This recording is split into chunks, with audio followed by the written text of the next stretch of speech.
To whom it may concern. Pay strict attention to what I say. There isn't one black person that can speak for all black people. Can't do it. However, there are those who we may respect enough to speak on behalf of our best interests. But Stephen A. Smith? You're not one of them.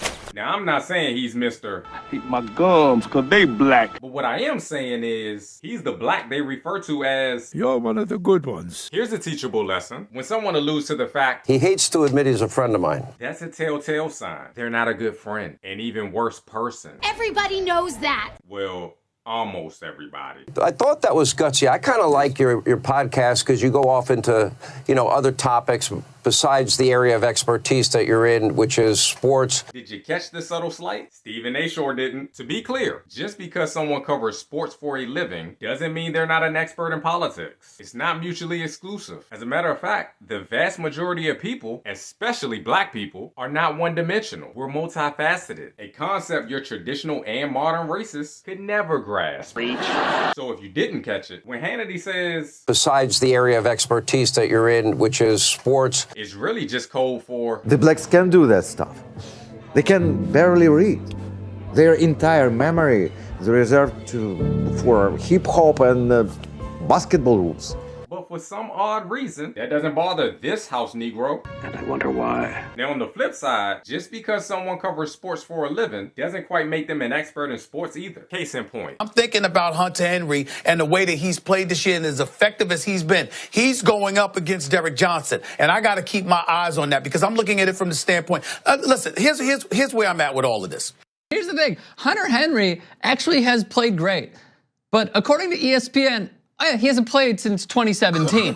And then also Derek Johnson, interestingly enough, he became a free agent in February. And by the way, spoiler, hasn't been picked up. I'm keeping my eyes on this matchup right here. Spencer you got your linebacker. I'm sorry? Spencer Ware is out. Oh, yes, I forgot. I'm sorry, Out Max. with the I'm foot, sorry. yeah. Absolutely, he is out. I rest my case. Now look, is Stephen A. an entertaining on-air personality? Sure, if you're entertained by loud, obnoxious, misinformed, overly provocative, for no reason takes and antics, hey, have at it. But has he paid any dues in the arena of civil rights that will qualify him to be any type of spokesperson for black relations? Hell no. No. He's hearing that black folks find him relatable because what he's going through is similar to what black Americans have gone through. He wasn't lying.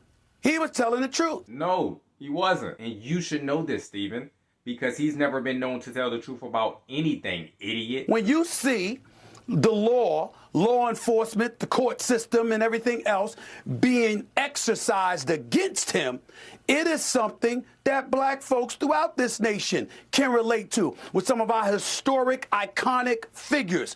We've seen that happen throughout society. So no matter what race, what ethnicity you may emanate from, we relate to you when you're suffering like that because we know we have. No, we don't. Because unlike some of our historic, iconic figures, when you're actually guilty as charged, it's not called suffering. The correct terminology is being held to account.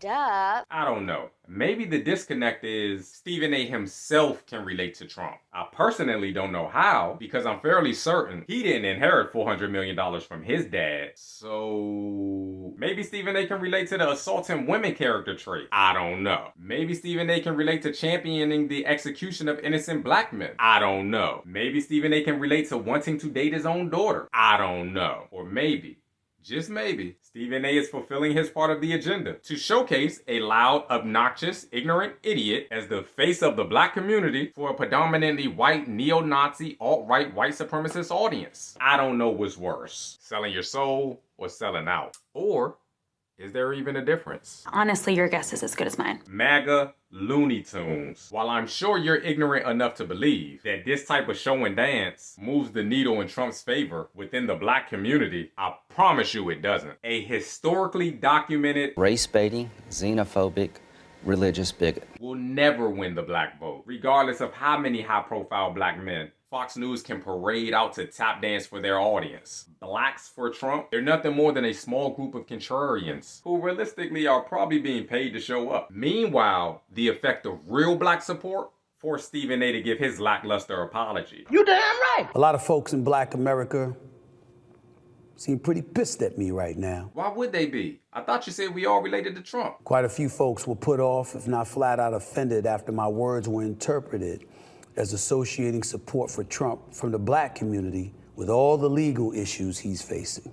For that, I sincerely apologize. Interestingly enough, he didn't make his apology back on Fox News. My guess is he can only appear on that platform when he's degrading his own people. Certainly not apologizing to them because it doesn't serve their agenda. And since he doesn't understand that at this point, he's an ignoramus. Or his agenda and their agenda are one and the same. And that may very well be the reason. Max almost seems blacker than you, Stephen A. I'm just saying, when you can't feel the pulse of your own people, you're far too removed from your own people. Message. Hey, thanks for watching. Please do not forget to comment, like, subscribe, follow, or the above. Whatever you do, just do something. Peace.